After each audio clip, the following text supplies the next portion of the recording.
So we're not nearly as far with improving our house as we wanted to be, but I talked about that a little bit in the parenting video. It is very hard to ever find the time with just two people to do all the things you want to do. It's hard to keep up with everything, but most of our house improvements involve three things: our roofs, the upstairs bedroom, and garden out back. So we wanted our room to be finished by now. It's obviously not, but it is way further along than it was.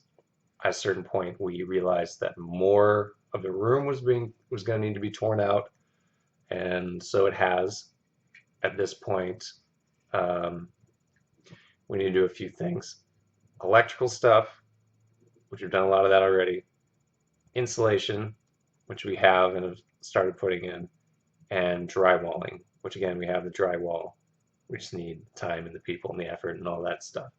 So um, we've done a lot of electrical. Before, there wasn't that many outlets. A lot of the wiring was very old, and something like half the house was on the same circuit breaker. So this room, the upstairs room, our bedroom, and I think maybe even something else were all on the same circuit, which is too much. So now there is a lot more sockets. It's supposed to be a child's room. They might want to change things. They might have a need to have more than a light and a whatever. It will probably have a window AC unit at some point, so we wanted a socket there too, but that has been greatly improved. We've been ripping out a lot of old wiring and replacing it with new stuff, and we have made that room its own individual circuit because there was some extra space on our breaker panel. Now, when I say we replaced that, when I say we routed it to a new circuit, that makes it sound like, oh yeah, you just move some wires at the panel and all that stuff. No, no, that wasn't it at all. So it involved going from the breaker panel downstairs in the basement through the wall into the crawl space. Now, to get to where it comes out in the crawl space, you have to get up into the crawl space and make essentially two 90-degree angle right turns, where you would be somewhere underneath this room that I'm in right now, actually, and then further that way. And it is a crawl space. It is not a crouch space. It is not a semi stand-up space. It is a crawl space, and it gets freaky. There's a little panel to the outside, the air vent or whatever, that I really need to close up now that I think about it. And once you get past that, it gets a little freaky. It starts going downhill. You don't see the light anymore. Like it's bad. Both me and camera woman freaked out at a certain point crawling in there. So what do? How do we get the wire over to where it needs to go upstairs, up through this floor, up through the second story? And my dumb idea was to take I don't know, 8 foot maybe section of fairly thin bamboo that I had because of work and duct tape a hanger to it. And believe it or not, one person down there with that thing was able to hook the electrical wire, pull it towards, and then send it up on its merry way. So the that was the MacGyvering we had to do in order to get all the wiring up there that was new and attach it to the new circuit. So a lot of improvement has been made there. There's still some stuff that we need to do upstairs when it comes to ripping out some old wiring. Not necessarily for anything that's in there, but for stuff that that connects to, like the light outside. Its wiring is terrible, so we're going to replace that, and there's some other stuff too. And then the insulation, and then a whole lot of drywalling, and then flooring. We might be good to go. We have all that stuff. It's just time, right? Now, a big thing that we didn't work on, but that we paid for, was roofing. We didn't think we had the expertise in that, so we paid to do that. Our house, when we bought it, actually when they sold it, they tried to sell it without any sort of roofing replacement whatsoever. They could not do that because it was all old. They had to replace the shingles in the main part of the house before they could sell it to anyone. We were the people that finally bought it.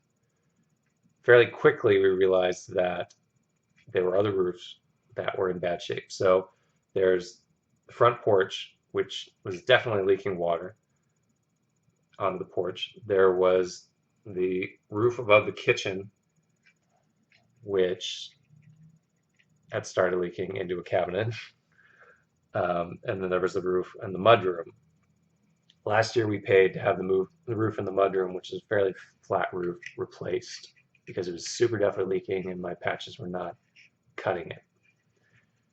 My patches basically just got us to tax time. So they replaced that. This year it was the little side porch, which is the tiny square thing, the front porch, which I said was leaking, and the kitchen roof. It was metal roofing, and it looked rusty as all crap, and it started leaking into the cabinet. It looked like from the top that it was starting to leak into another area, but I think I managed to patch that somehow when I was patching other things.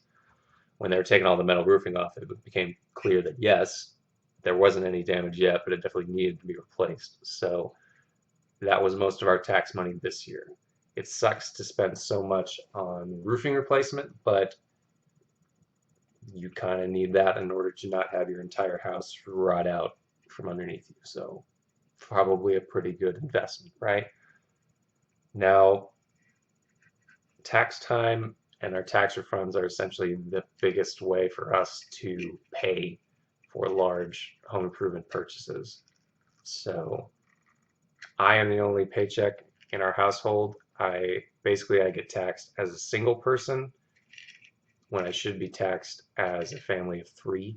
So every tax time we end up getting a check because we have been overtaxed. So for us, it's about $5,000, which we use to fund things that would be a lot harder to save up for.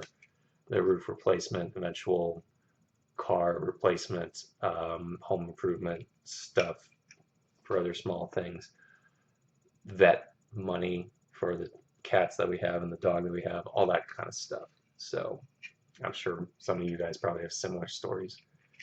We also have worked a lot in the garden. We kind of have a fairly large garden at this point in time in the back.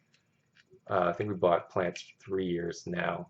Everything we planted has done well. Sometimes it doesn't seem like it, and the next year it pops up all good as gravy. In fact, this year we're getting very close to one of our plants flowering for the first time, but it's a pollinator garden, so it attracts a lot of bees and butterflies. Kind of hoping to get some monarchs this year, but you never know. Maybe next year will be the year that we finally get some of those. We have planted a lot of plants that are supposed to attract them. We also get birds from various things, like we get some goldfinches from our giant coneflowers and hummingbirds from coral honeysuckle that we have. But so that's been fun. We want to have a lot more things that create produce. Tomatoes always tends to work out well from us since I like tomatoes so much, but we like to have peaches, we like to have cherries, we like to have a lot of different things. That is in plans for another time and another part of our fairly large yard. So it would be nice to be able to make a whole bunch of food for ourselves.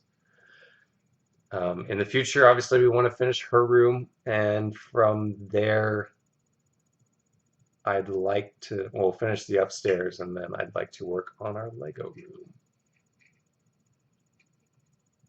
One day we'll see.